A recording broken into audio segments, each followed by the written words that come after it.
श्री कृष्ण कहते हैं कि हम सभी के जीवन में रिश्ते बेहद महत्वपूर्ण होते हैं। कुछ रिश्ते हमें जन्म से ही मिले होते हैं और कुछ रिश्ते हम खुद बनाते हैं। वहीं जरूरी नहीं है कि हम हर रिश्ते को खुश रख सकें या फिर दुख की घड़ी में सभी रिश्ते हमारे साथ हो। कभी कभी करीबी रिश्तों में भी आपसी मतभेद की वजह से कड़वाहट पैदा हो जाती है।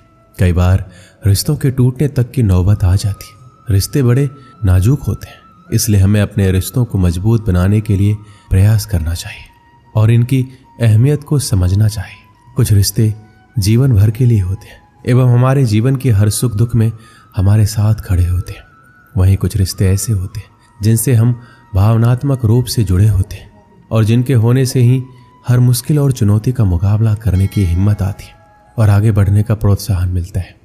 रिश्ते हमारे जीवन चक्र को आसान और सफल बनाने में हमारी मदद करते हैं। इसलिए हम सभी को पूरी ईमानदारी और सच्चाई के साथ अपने जीवन के हर रिश्ते को निभाना चाहिए, चाहे वह माँ बाप का रिश्ता हो, पति पत्नी का रिश्ता हो, भाई बहन का रिश्ता हो या फिर दोस्ती का रिश्ता ही क्यों ना हो।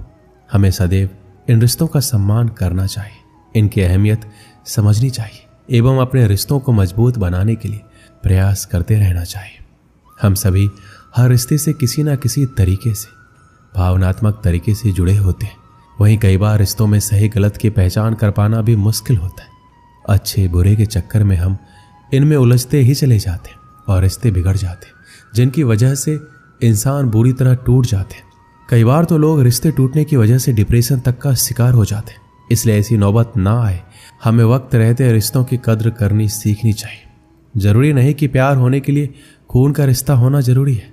मैंने कई अपनों को लड़ते देखा है, कई गैरों को एक साथ प्यार से रहते देखा है।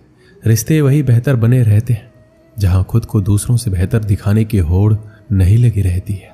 रिश्ते चलते ही इसी शर्त पर है कि एक दूसरे पर कोई कानून या बंदिशें ना लगाई जाए। रिश्तों में मतभेद तो होते रहते हैं, पर रिश्ते वहां टूट जाते हैं जहां मनभेद हो जाते हैं। जो बुरे वक्त में मददगार नहीं बन सकते वो सच्चे रिश्तेदार कभी नहीं बन सकते। रिश्तों के बीच दूरी इसलिए बढ़ जाती है क्योंकि उनके पास नजदीक आने का वक्त ही नहीं होता। जरूरी नहीं कि रिश्ते निभाने के लिए अक्सर मिले, पर इतनी नजदीकियां जरूर बनाए रखना कि वापस मिलने का अवसर मिले। रिश्तों का हाल मौसम जैसा हो गया है, अपनी जरूरतों के हिसाब से बदलते रहते। रिश्तों में तकरार होती ही रहती है, पर उसकी वजह से रिश्तों में दरार नहीं आनी चाहिए। जब बुरा वक्त आता है तब पता चलता है कि कितने रिश्तेदार हैं और कितने सिर्फ जानने वाले। तस्वीर तो झूठ है जिसमें सब साथ खड़े अपने लगते हैं, पर अपने कितने हैं ये हकीकत बताती है। रिश्तों के ताड़ जोड़े रखना चाहते हो तो फोन पर कम और सामने आकर ज्यादा बात किया करो। रिश्तों की अहमियत को कभी पैसों के तराजू से मत तौलना। इस गलती की कई लोग बहुत भारी रकम चुका चुके हैं। फर्क होता है सच्चे रिश्तेदारों और जानने वालों के मिलने में। अपने प्यार से मिलते हैं और जानने वाले मतलब से मिलते हैं। जब भी मिलो किसी अपने से तो प्यार से मिलना। वक्त का कोई भरोसा नहीं, क्या पता ये तुम्हारी आखिरी मुलाकात हो। गैर सा रिश्ता तो कभी कभी अपने भी नहीं निभाते। जो इंसानियत समझ लेते हैं उन्हें रिश्तों की अहमियत समझने में मुश्किल नहीं होती। जो एक दूसरे के मन का भार मिलकर उठाते हैं वही सच्चे रिश्तेदार होते हैं। माँ बाप का अपनापन भी अलग ही होता है। वो अपने बच्चों के बारे में सोचते सोचते अपने बारे में सोचना ही छोड़ देते हैं। अगर हर व्यक्ति अपना व्यवहार सही कर ले तो काफी कम होगा कि उसे रिश्तेदार गले लगा ले। रिश्तों का अर्थ है दो व्यक्ति जो एक दूसरे की मदद करें, ना कि अपना मतलब निकाल कर मतलब ही बन जाए। घर पैसों से चलता है पर एक कुल रिश्तों से चलता है। हर बार साबित करने की कोशिश में आप कुछ साबित नहीं कर पाएंगे। कभी कभी कुछ कहने से चुप रहना ही बेहतर है। रिश्ते खत्म करने से मुश्किलें खत्म नहीं होगी, शायद दोनों साथ रहेंगे तो मुश्किलें भी आसान हो जाएंगी। रिश्ते वही अच्छे होते हैं जहां दोनों को कहने का बराबर हक मिले।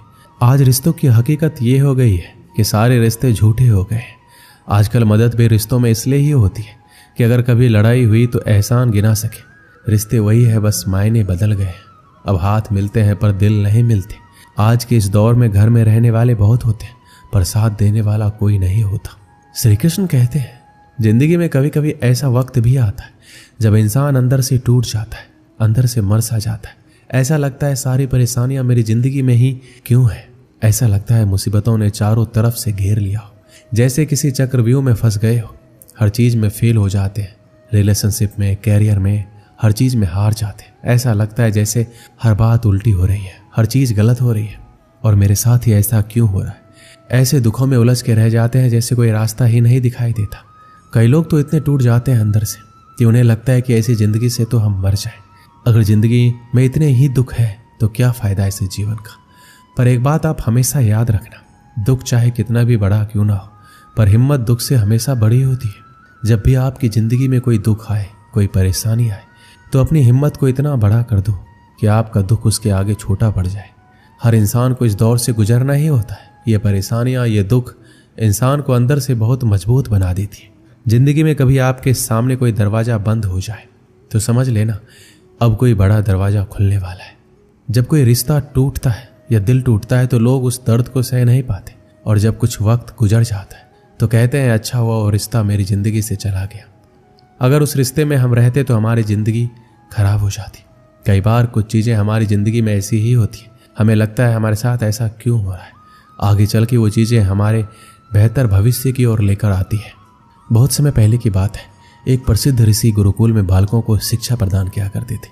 उनके गुरुकुल में अनेक राज्यों के राजकुमारों के साथ साधारण परिवार के बालक भी शिक्षा प्राप्त करते थे।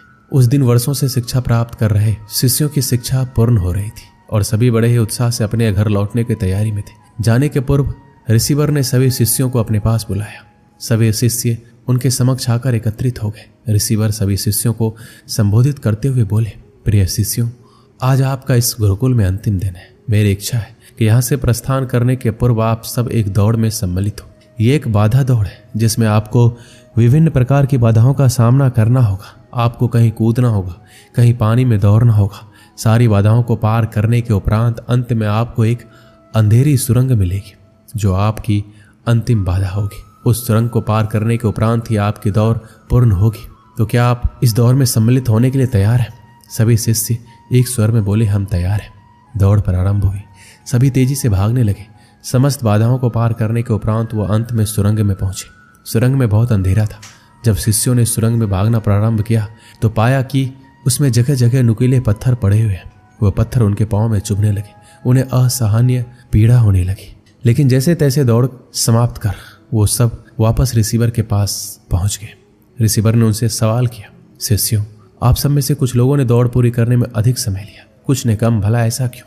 उत्तर में एक शिष्य बोला, गुरुवर, हम सभी साथ साथ ही दौड़ रहे थे, लेकिन सुरंग में पहुंचने के बाद स्थिति बदल गई। कुछ लोग दूसरों को धक्का देकर आगे निकलने में लगे हुए थे, तो कुछ लोग संभल संभल कर आगे बढ़ रहे थे। कुछ तो ऐसे भी थे जो मार्ग में पड़े पत्थरों को उठाकर अपनी जेब में रख रहे थे ताकि बाद में आने वाले को कोई पीड़ा ना सहनी पड़े। इसलिए सबने अलग अलग समय पर दौड़ पूरी की। पूरा वृत्तांत सुनने के उपरांत रिसीवर ने आदेश दिया, ठीक है, अब वो लोग सामने आए जिन्होंने मार्ग में से पत्थर उठाए हैं और वो पत्थर मुझे दिखाए। आदेश सुनने के बाद कुछ शिष्य सामने आए और अपनी जेबों से पत्थर निकालने लगे, लेकिन उन्होंने देखा कि जिसे वो पत्थर समझ रहे थे वास्तव में वो बहुमूल्य हीरे थे। सभी आश्चर्यचकित होकर रिसीवर की ओर देखने लगे। मैं जानता हूं कि आप लोग इन हीरों को देखकर अचरज में पड़ गए। रिसीवर बोले, इन हीरों को मैंने ही सुरंग में डाला था। ये हीरे उन शिष्यों को मेरा पुरस्कार है जिन्होंने दूसरों के बारे में सोचा। शिष्यों, यह दौड़ जीवन की भागम भाग को दर्शाती है, जहां हर कोई कुछ न कुछ पाने के लिए भाग रहा है, किंतु अंत में समृद्ध वही होता है जो इस भागम भाग में भी दूसरों के बारे में सोचता है और उनका भला करता है। अतः जाते जाते ये बात गांठ बांध ले कि जीवन में सफलता की इमारत खड़ी करते समय उसमें परोपकार की ईंट लगाना ना भूले। अंततः वही आपकी सबसे अनमोल जमा पूंजी होगी। दोस्तों, इस वीडियो में बस इतना ही। मिलते हैं अगली वीडियो में। अपना ख्याल रखिएगा। जय श्री कृष्ण।